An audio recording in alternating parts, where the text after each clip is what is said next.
I imagine it would be.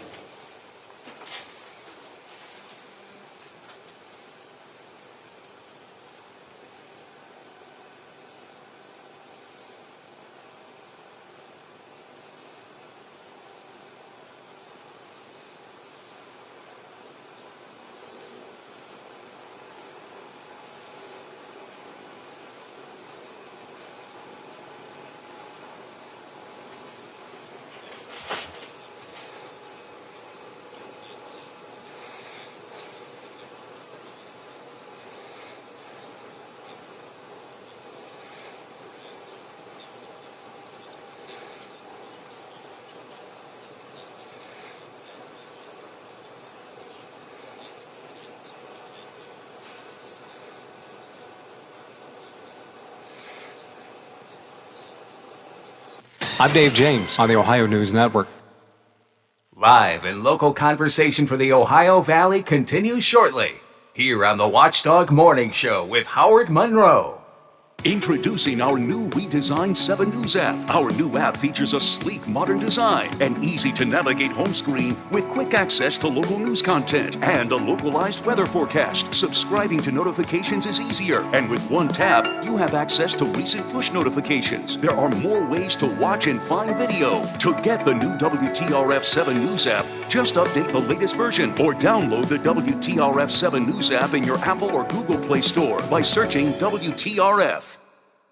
Babies come with lots of decisions. Cloth or disposable? Crib or bassinet? So when it comes to protection, go with the safest, most effective choice, vaccination. Get all the recommended vaccines for your baby by age 2 to protect your child against 14 serious childhood diseases. For more reasons to vaccinate, talk to your child's doctor. Go to cdc.gov/vaccines or call 800-CDC-INFO. A message from the Centers for Disease Control and Prevention. Now, during the Jim Robinson Ford Lincoln Toyota Pre-Owned Super Sale, select from over 80 vehicles in stock starting under $5,000. Most are local trades, many with one owner. Hurry to Jim Robinson at the Highlands, home of lifetime powertrain protection. Now, during the Jim Robinson Ford Lincoln Toyota Pre-Owned Super Sale, select from over 80 vehicles in stock starting under $5,000. Most are local trades, many with one owner. Hurry to Jim Robinson at the Highlands, home of lifetime powertrain protection. Does your dog need groomed or walked? Are you looking for a pet sitter or dog boarding options? If so, call Dirty Paws, Wheeling's newest pet care service, providing the Ohio Valley with everyone's pet care needs. Check us out on Facebook at Dirty Paws WHG or call 304-639-7754.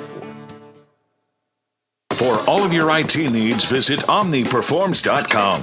Omni Strategic Technologies, the only IT company that the Watchdog trusts. Hey, I'm going to the kitchen. Can I grab you a Coors Light? Yeah, that sounds good. Huh. I never knew there was a zip line in my fridge. Hey! Hey, buddy! Yeah! You got 2 Coors Lights up there? You got it! Always brewed down to 34 degrees. With a taste as cold as the Rockies, only Coors Light gives you refreshment every time. Here you go, 2 Coors Lights. Awesome, man. Wow, these are really cold. That's the only way I deliver it. Sure, I mean, you being a mountain climber and all. Yep. You probably need a pretty warm coat in there, huh? Yep. Hey, Ben! Yeah! Ask him if he has any nachos. You got any nachos in there? No. Just icy cold Coors Light? Yep. That makes sense. It is the Rockies. Coors Light, the world's most refreshing beer. Coors Brewing Company, Golden, Colorado. With great beer comes great responsibility. Hello, everyone. From the Watchdog, I'm the Storm Tracker, Darnell Foster. With a look at your local weather forecast for your Tuesday, another hazy, hot, and humid afternoon, a daytime high of 93. Mainly clear overnight, still rather muggy with a low near 73. Could wake up to a few early morning scattered showers and thunderstorms for your Wednesday. Otherwise, clouds and sunshine with temperatures in the upper 80s. Have yourself a great day, everyone. From the Watchdog, I'm Darnell Foster. The views and opinions expressed on the following program are not necessarily those of this station or its sponsors.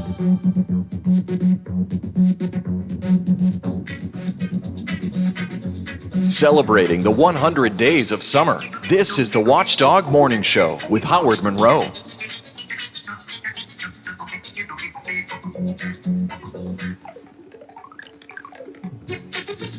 Believe it or not, heading close to the midway mark of the 100 days of summer. Today is day number 30 of the 100 days of summer. Won't be long before we're halfway through. Biff and I were talking about it a good bit this week. It just seems like this summer has sped by, although we have some hot days in store, including today. 76 right now at the Wheeling, Ohio County Airport. 75 degrees here at my home studios in the Elm Grove section of Wheeling. 75 at the Robinson Auto Group Studios. Downtown Wheeling in the heart of the Ohio Valley. Yesterday was officially the hottest day of the year here in our local area. We hit 91 yesterday. We're almost guaranteed to do that again today, which could put us, if we can get one more degree, it will make us today the hottest day of the year. And as hot as that sounds, it's nothing like the 116 they had in Portland. Thank God the pool is there. Thank God my kids, thank God my kids have their pool. And they invite Granddad to go down to it. It's going to be about 90 today, sunshine, blue skies, hot all day today. Find a way to stay cool if you possibly can. Coming up, we'll talk to Tom Squitieri in a minute. Later on today, our buddy Brad McElhaney. We missed Brad all last week. You may have noticed our statewide correspondent wasn't here. People said, "Where's Brad? We miss Brad." Short answer is Costa Rica. He was on vacation. So I invited Brad to come in today. Bring his slides. We're going to pull the projector down, dim the lights. We'll see slides of his summer vacation. Although what Brad told me yesterday was mainly he just slept on the beach. So we'll watch pictures of Brad sleeping, I guess. I don't know. But everybody needs a break, and Brad had his. But he's back, and I'm putting him to work this morning with a couple of stories coming out of Charleston that are worth our conversation. And, of course, it's a Tuesday, and that always means we're going to talk about the national scene with our national correspondent, Tom Squitieri. Good morning, Tom. Good morning. Happy, cool Tuesday morning. What is it like over in the Biff and I were just talking about, how it's like 90 degrees all week, and it's going to be brutal. How summer just sort of, whoop, here I am, and I'm not going away. It's pretty hot here, and it's going to be hot and humid. For anyone who's been to Washington, D.C., they know what summers are like. I may have mentioned this last week on the show, but I learned early on that before air conditioning was invented, Washington, D.C. was considered a hardship post for foreign diplomats because of the summer weather. Yeah. Yeah. What do you do to stay cool? Well, I move slow. I mean, I'm not trying to be smart. I just kind of move slow. My years of I'm gonna step away from national politics for a moment. I spent many years as fortunate and privileged to be a foreign correspondent, going to a lot of different places. And the weather in Washington, D.C., the hot, humid summers really prepared me for that type of weather in parts of Central America and Africa, in Asia, close to the equator, where that's the weather, and there wasn't a lot of AC. So in retrospect, I learned in those cultures what they do to keep cool, and that's moving slow. You stay in the shade. Don't wear tight-fitting clothing. Wear a hat if possible. That's it. When you're moving around outside, there's not many options. Now, of course, inside, I do have air conditioning in my house, and most places are AC, the Pentagon, for example. But getting from the parking lot to Pentagon, it's all concrete. No, it's funny.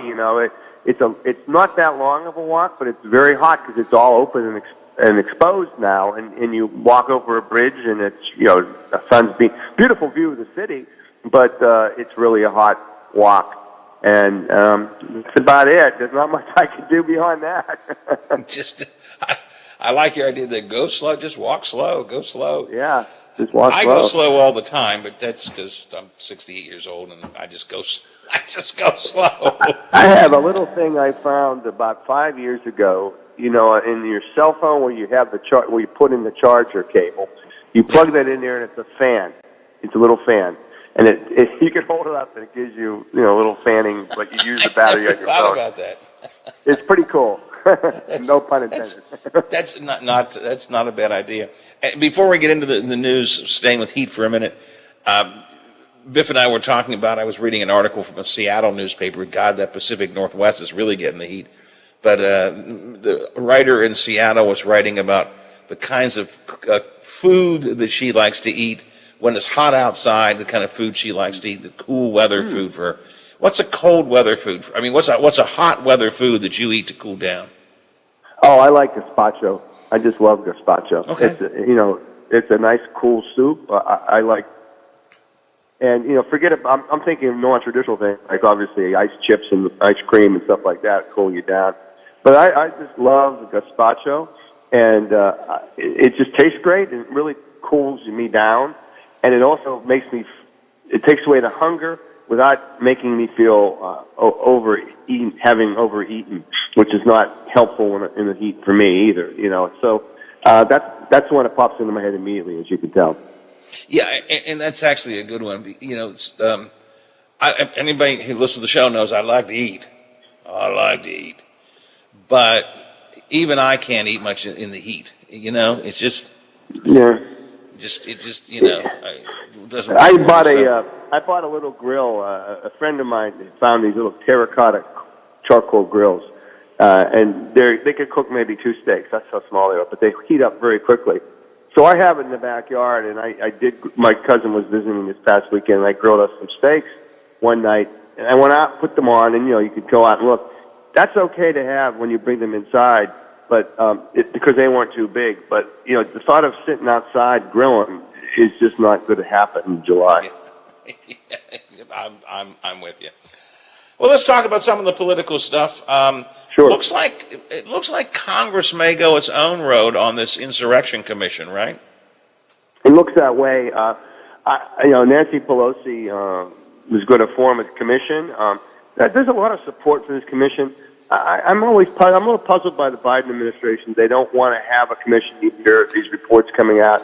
I think what they don't want to have is what's going to be what would seem to be a Democratic commission. And I'm interested to see how Pelosi structures this. If it's just House members, if she can get Republicans to be on it. I still like the idea that, if you're going to have a commission, get people outside of Congress, Republicans and Democrats. We've talked about this before, Howard. So many people have volunteered to be on this commission, Democrats and Republicans. And that would give it, an important bipartisan or even perhaps nonpartisan approach to this very important investigation into it. What the Republicans do if a commission is formed is be interesting. A story I read yesterday, and I take no credit for this story, I want to make it clear, said, that it could be, because it's a late start in commission forming, it would carry over into next year, which is, of course, an election year for House and some Senate members. And Republicans are worried that in some key states, it could be a negative issue if they do not participate.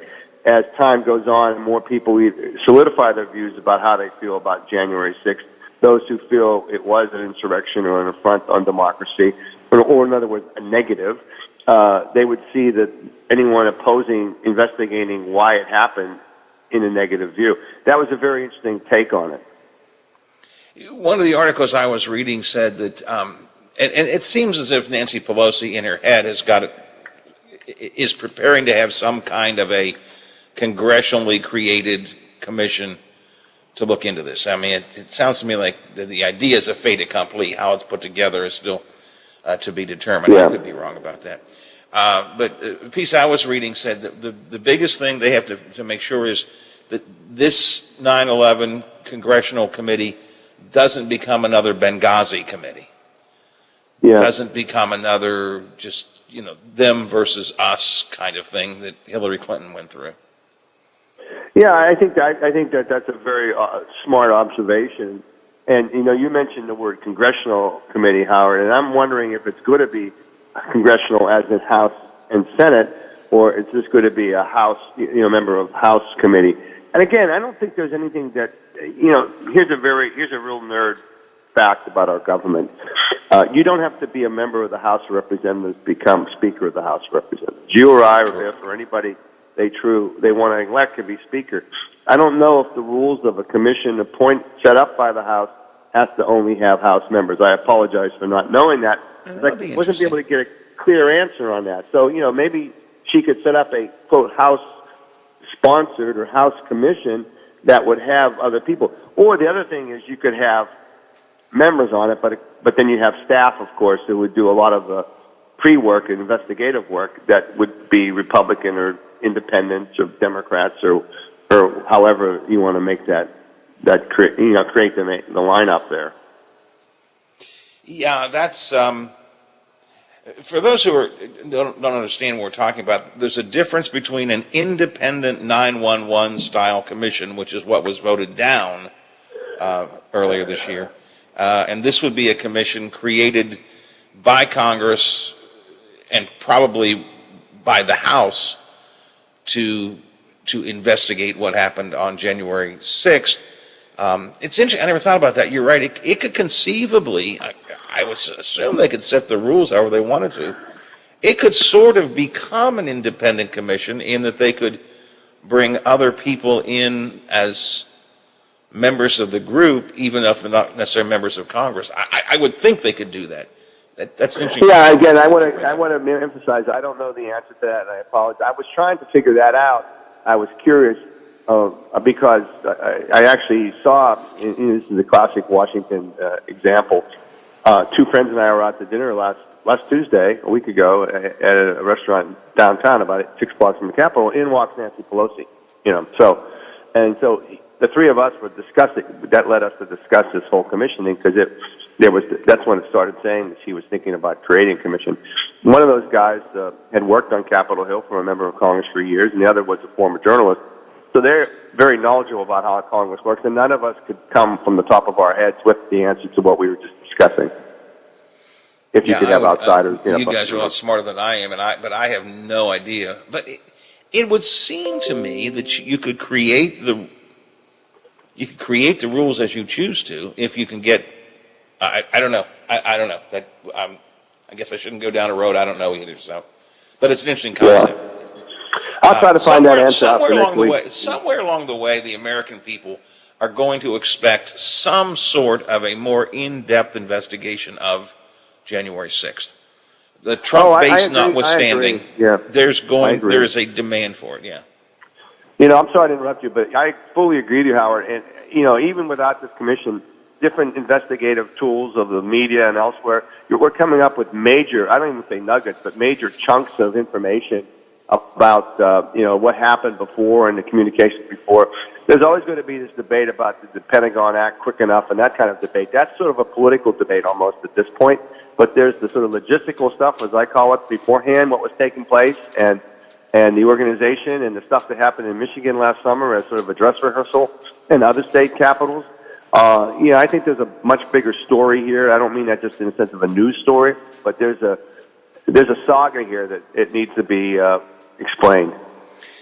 Well, at the risk of being called a conspiracy theorist or whatever, the more we're learning, the more it seems as if, setting Donald Trump himself aside, I don't know that he was, but it seems as if there was some pre-planning for this. This was not a spontaneous eruption of emotion at the Capitol on January 6th. There was some form of pre-planning, pre-organization that brought at least, not all, but some of the folks there.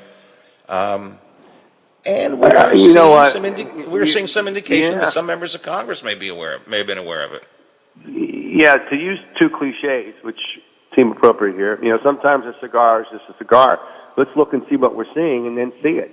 When you have people coming with ties to bind people's hands together and wearing helmets and protective gear and having all sorts of kind of weapons, that suggests something of pre-planning, at least in the minds of some. An organization. Now, how far that was, and to extent, as you say, put President Trump aside for a moment on that. Maybe they were encouraged by his words. Maybe there was direction from him that we don't know about. But forget that, there was obviously something going on with the communications that were visible in various social media accounts and elsewhere. And, you know, when you look at some of these videos now that are appearing that we didn't see initially, that was really an effort to breach the Capitol. They knew what they were doing. They knew they had floor plans, some of them, of the tunnel system and all that. That alone, you know, tells me pre-planning.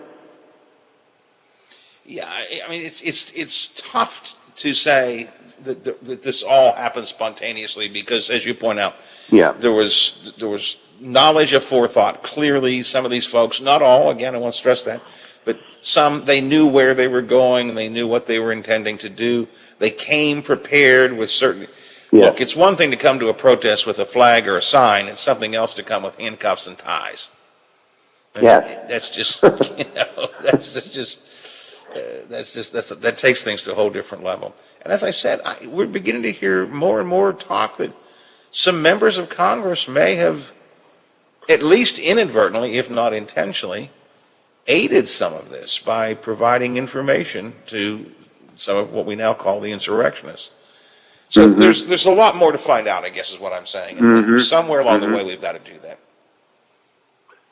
I don't want to further speculate, if that's okay with you, on what you just said, but those are the kind of questions that are serious questions that need to be examined for our country. Let me take a break, and when we come back, another story that we ought to at least touch on is the possibility of the Trump Organization facing some criminal charges. Not sure how serious this could be. Clearly, I don't think Donald Trump himself is going to face charges in New York from the prosecutor there, but his organization could, but I'm having a hard time getting my head around whether it's a real serious deal or not. And we'll talk about that and more when we come back. Tom Squitieri is with us, our D.C. reporter here at 827 on the Watchdog Morning Show for a Tuesday. Hi, Toppy Kirchville. Join me weekdays at 10 o'clock for Talkline. We'll talk about the big stories affecting us.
A certified arborist near you, go to treesforohio.org. That's trees, the number 4, ohio.org. Now, during the Jim Robinson Ford Lincoln Toyota Pre-Owned Super Sale, select from over 80 vehicles in stock starting under $5,000. Most are local trades, many with one owner. Hurry to Jim Robinson at the Highlands, home of lifetime powertrain protection. Now, during the Jim Robinson Ford Lincoln Toyota Pre-Owned Super Sale, select from over 80 vehicles in stock starting under $5,000. Most are local trades, many with one owner. Hurry to Jim Robinson at the Highlands, home of lifetime powertrain protection. Wheeling Coin and Hobby on 10th Street in Wheeling, next to the Bridge Tavern in downtown Wheeling, wants to buy any and all unwanted gold and silver jewelry. They are paying top dollar for 10, 14, 18, and 22 karat gold, plus 925 sterling silver. They also want to buy collectible coins and paper money from before 1933. Wheeling Coin and Hobby is open daily from 9 a.m. to 5 p.m., Monday through Saturday. Coin and Hobby, 304-232 888-8430 and add them on Facebook. Rayland, the watchdog is protecting your yard. Join Howard Monroe, Hoppy Kercheval, Bill DeFabio, and Big Rick for the best live and local talk in the Upper Ohio Valley and beyond. Rayland trusts the watchdog. We're on air, online, on video, and on demand. Find us where you like us. This is the Watchdog Morning Show with Howard Monroe.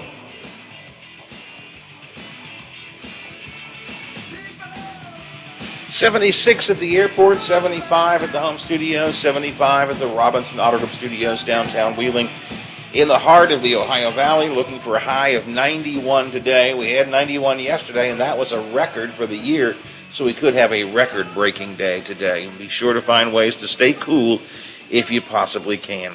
He's a cool cat.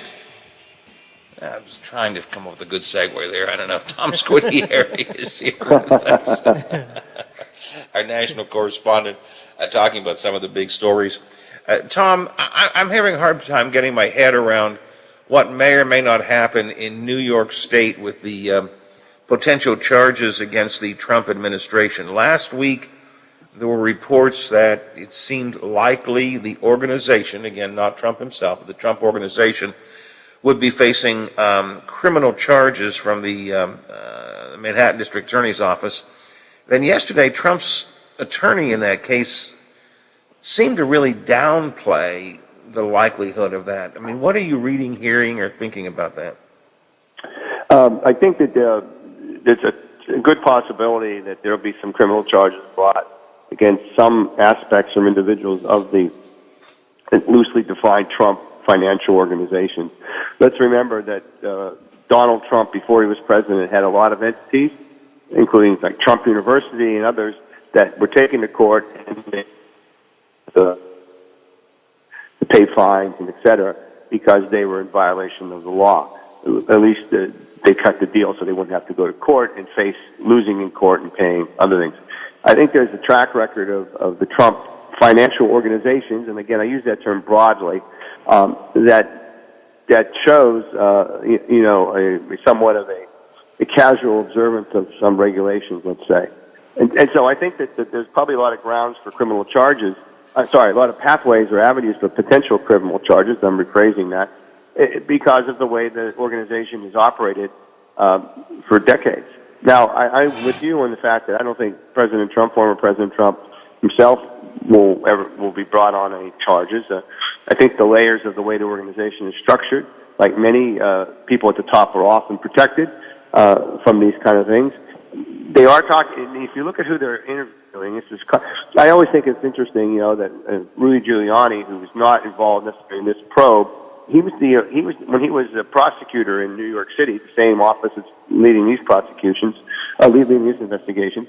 He established the way to go after organized crime in a blueprint that's been followed successfully by many prosecutors across the country and is being followed right now in investigation of the Trump organization.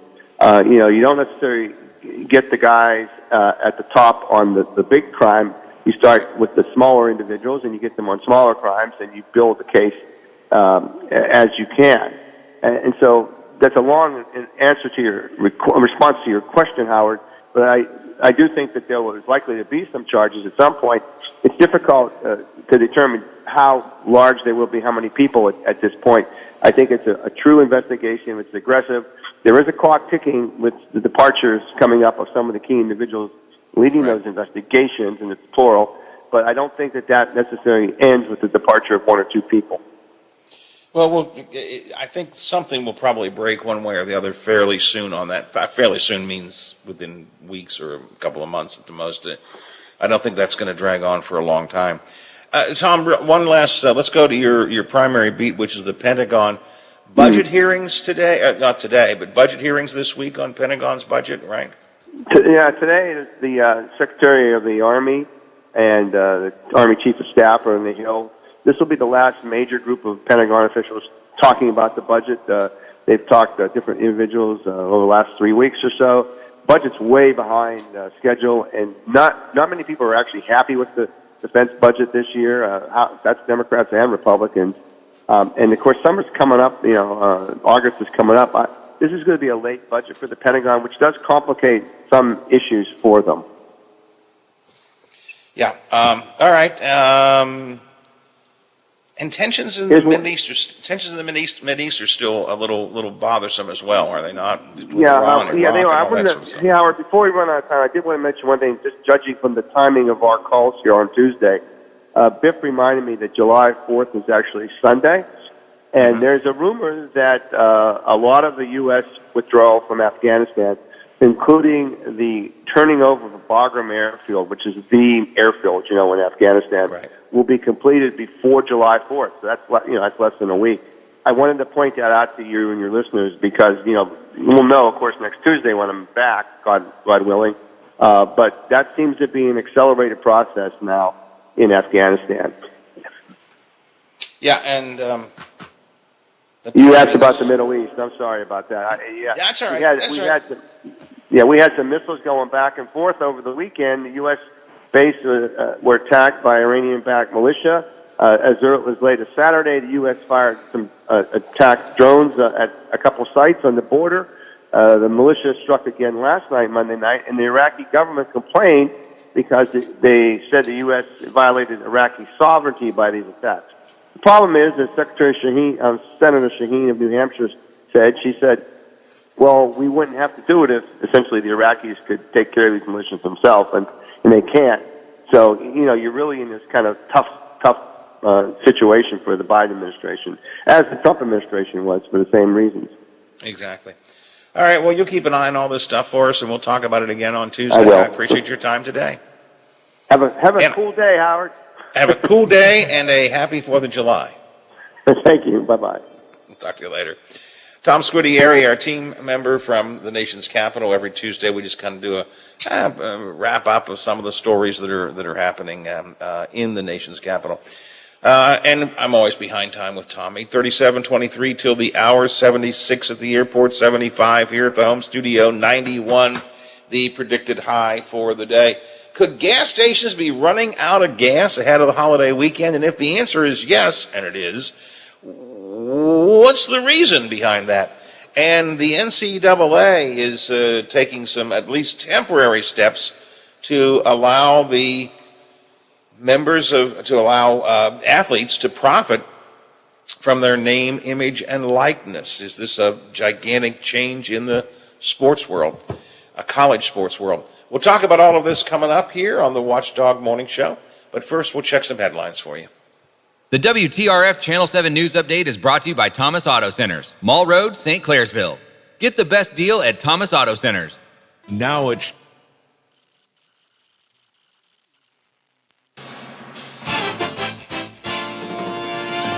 Metro News Sports, good morning. I'm Kyle Wiggs. WVU is signed to recruit for the upcoming basketball season.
Aquarium has reopened its gates. Reconnect with the roar, reconnect with the rumble, reconnect with the wild.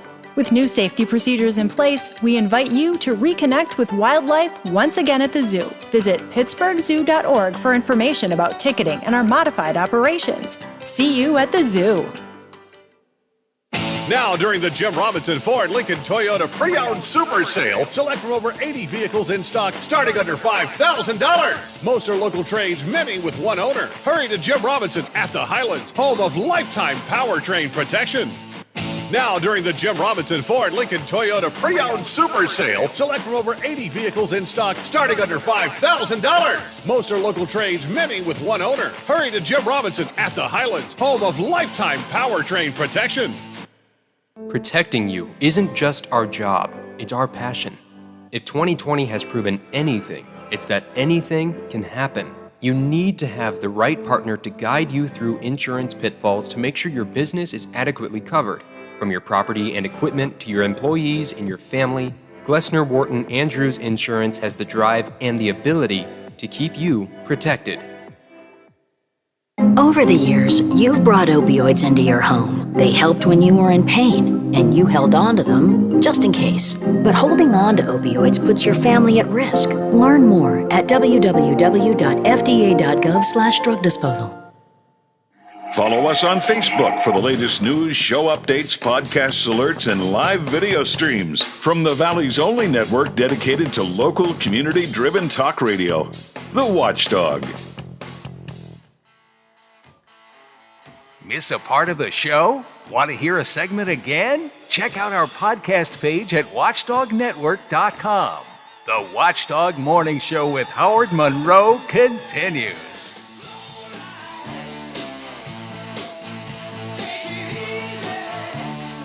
76 degrees at the airport, 75 at the home studio, 75 at the Robinson Auto Group Studios, downtown Wheeling, in the heart of the Ohio Valley. 8:44, 16 till the hour off our community calendar. A reminder, this 4th of July weekend, the city of Wheeling is offering free admission to the city pools.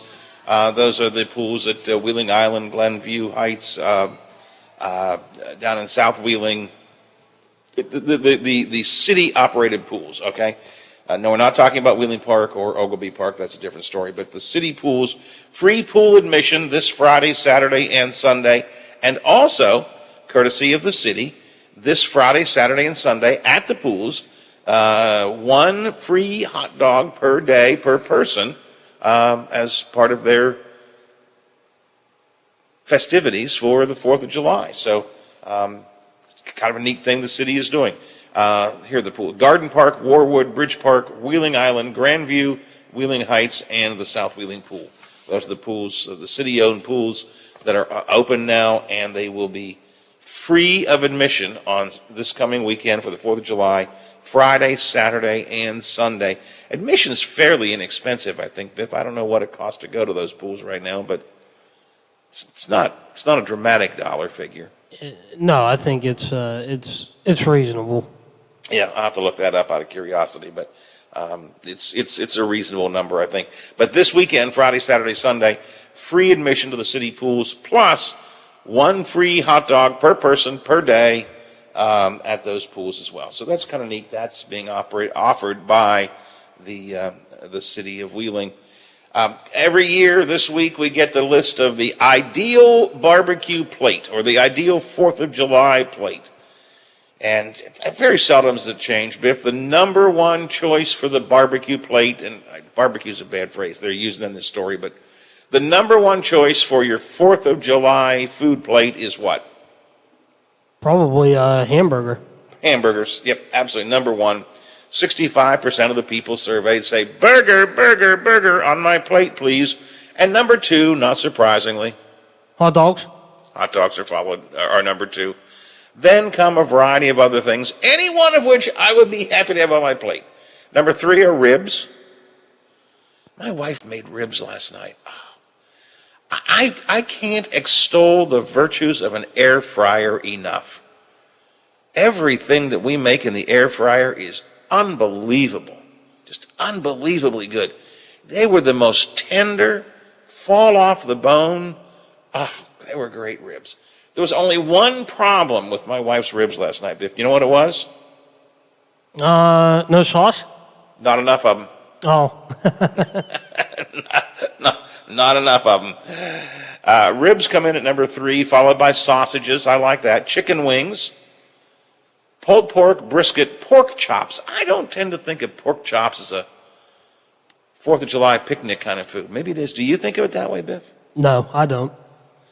Turkey burgers, and I actually like turkey burgers. In fact, weird for a good meat eater like me, but I actually prefer turkey burgers, I think, as opposed to a beef burger. And finally on the list, and for me, no thank you, the veggie burger. You want a veggie burger, Biffy? No. Yeah, me neither. In this survey for sides on the 4th of July meal, number 1 would be, do you want to take a guess? I think it's somewhat easy. I don't know. What's the number 1 side dish? Probably, I would guess either macaroni salad or pasta salad. You're in the right range. It's potato salad. Macaroni salad comes a bit further down the list. Number 1, potato salad is the number 1 choice. I'm a much more noodle salad kind of guy, pasta salad, macaroni salad, than I am a potato salad guy. But potato salad is number 1. Number 2 is corn on the cob. And summertime, you can't, And boy, do my wife and I, we are having gigantic fights about this. I even talked about this with my heart doctor. Biffy, you cannot have good, sweet summer corn without 2 things to go with it. What are those 2 things? Well, I know one for me is butter. And number 2 is salt. Yes. You got to have salt and butter on corn. I mean, fresh, sweet corn's got to have salt and butter on it. And oh, do I get the demon's eye from my wife. She brings the corn out and sets it on the table, and I say, could you hand me the butter and the salt? There's already enough butter and salt on there. I haven't even tasted it, but I can tell you, no, there's not. No, I just know there's not. I literally even talked about this with my heart doctor a couple weeks ago. There were some, blood work and things said, there's a little bit off, not bad, not worried, no concern, but a little bit off. I said, well, look here, doc. It's summertime, and we're eating corn in our house, and I'm having butter and salt. And that's the way it goes. And she said, I understand. I understand. Potato salad, number 1, side dish. Corn on the cob, number 2. Number 3, I like this. Did you tell me you're not a baked bean fan? Yeah, I'm not a baked bean fan. I do like baked beans. That's number 3. Then watermelon, which we have around the house. I'm not big on that. Teddy loves to eat it just as a little snack. I saw my wife had a bowl of watermelon yesterday and was eating it. Jeez. Macaroni and cheese, coleslaw, a garden salad. Mind you, I eat a lot of salads anymore. But I don't consider that part of a 4th of July festival. That's not... If I'm having a 4th of July meal, I want pasta salad and corn and burgers and dogs and so on. I don't want a salad. But it's on the list here. Then comes cornbread and, quote, other bread and rolls. Those are the number 1 side dishes, according to this new survey that's out. And not surprising. Again, burgers, number 1, hot dogs, number 2, potato salad, corn and cob, 1 and 2 on the side. So that's not totally surprising. What's your favorite 4th of July dish? You can text me 304-214-1600, 304-214-1600. Happy to have you share with me anything you want to say. Let's see. Howard, easy to make potato salad is not. Potato salad not easy to make. I don't make it. I just eat it. So I don't know. This must come from a couple of days ago. Did I miss this? Sounds like you're raising a Republican grandson going to the country club for lunch. He has now Teddy actually now says, "Can we go to the country club for lunch?" And I just, oh, geez, this is not the child, you know. But he likes the country club. What can I tell you? So they go to the country club for lunch, and he's to the point that now he likes it. He used to say, "Can we go to Steak and Shake? Can I have a Happy Meal McDonald's?" Now the kid says, "Can we go to the country club?" I don't know. I think maybe Granddad's going to just step in and have some conversation about that. I'm just saying. Let's see here.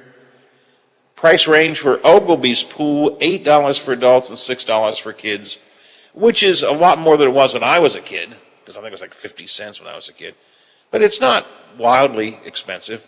That's for Ogilvy. I assume Wheeling Park, very similar. $8 for adults, $6 for kids. If that number is right, I'm okay with that.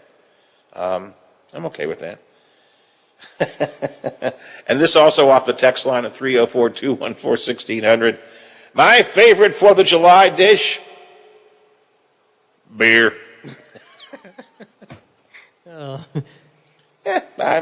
I'm with you. I got that. I got that. Make sure you mix the water in occasionally with it. Yeah, especially on days like today, right? Yes. Yeah. When I say hydrate, I remember the days when I thought hydrate meant, "Could I have a six-pack, please?" But no, if you're going to hydrate, make sure you hydrate it with water or Gatorade or something. Doesn't mean you can't have beer. But if you're going to have beer on the 4th and it's going to be a hot day, or whenever you're celebrating your 4th of July, make sure that you have some water to go along with it, because that's a pretty big deal.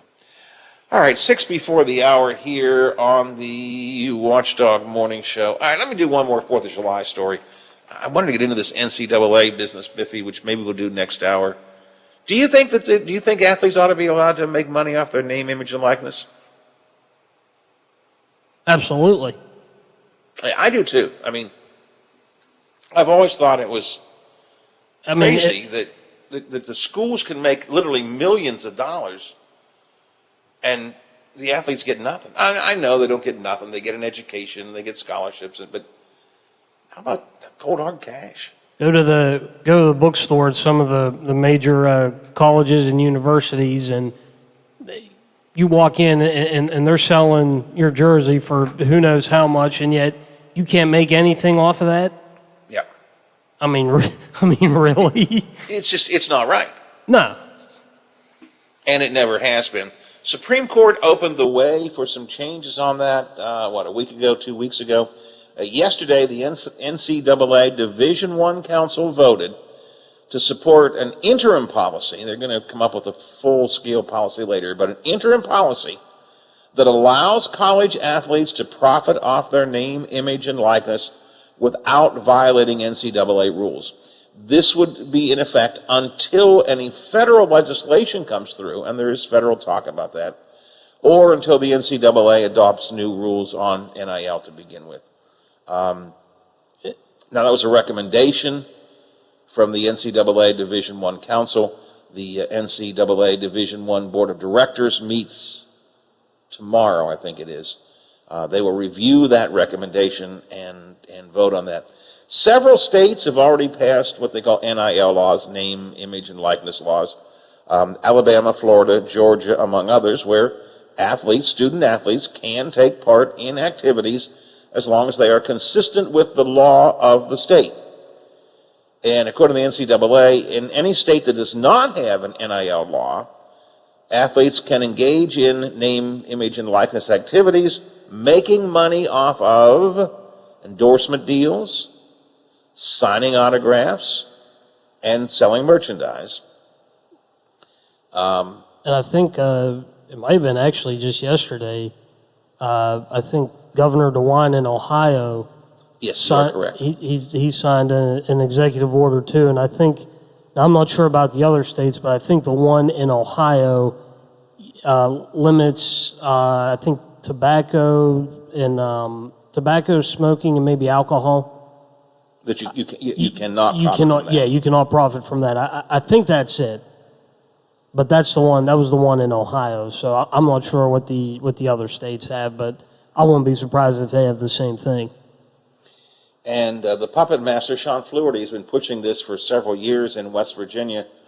Unfortunately, as with many of Sean's well thought out and proper proposals, they shuffle it off to the back corner and don't pay any attention to it. But Sean at least has been talking about it in West Virginia as well. And you are right, Biffy. I think it was just yesterday that Governor DeWine signed that law into effect in Ohio. So, and a lot of people are seeing this as, oh my God, this is just going to totally destroy the world of sports, and college athletics will never be the same, blah blah. And that maybe it won't be. You know what? Maybe it won't be. College football, it certainly won't be in a couple years, and I mean I'm talking maybe 2 or 3 years. The way we know college football now, I mean it'll be changed. It is turning college football now into a business, just like college basketball is becoming a business. College sports in general, I mean the major university, major sports, although it's trickling down to even some of what didn't used to be major sports, but major university, major sports, they raise billions of dollars, billions, with the big B, billions of dollars from ticket sales and television contracts and merchandising, and the students are shut out of it. Why should they be? They're the product. Why should they be shut out of it? Well, they get a scholarship and an education. And philosophically, that sounds great. Yes, why? They're not athletes, they're students. No.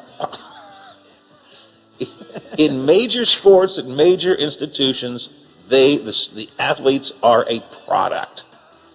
And why should they not be allowed to monetize their talents? And the ruling coming down from the NCAA probably tomorrow is going to make a big change in that. And I can get where colleges aren't going to like it, but I think it's the right thing to do. 9 o'clock, Watchdog Morning Show. ABC covers the world right now. The Watchdog is FM 98.1, AM 1600 WKKX Wheeling, FM 97.7, AM 1370 WVLY Moundsville. The ABC News is brought to you by Thomas Auto Centers, Mall Road, St. Clairsville. Get the best deal at Thomas Auto Centers. 11 bodies have been found in the rubble of the... Biff, I didn't ask if we needed another break. I'm sorry. Hopefully we didn't. We're okay? All right, good. Is everything going okay? Okay, just double checking. Kayleen talked to you yesterday? Okay. Okie dokie. Once again, we're shuffling. Yeah. You know, Biffy, you and I, we just roll with the punches, right?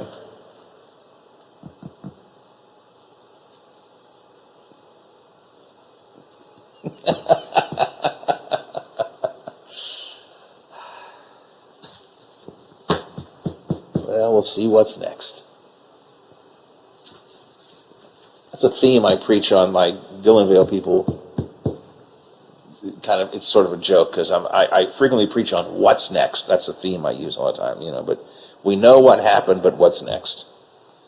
That should be the motto over our door. What's next? That's right. What's next? All right. I'm going to get no more coffee. I had 1 cup, and I only drank half of it. No more hot stuff. I think it's time for another cherry Coca-Cola. I'll be back in a couple of minutes. All right.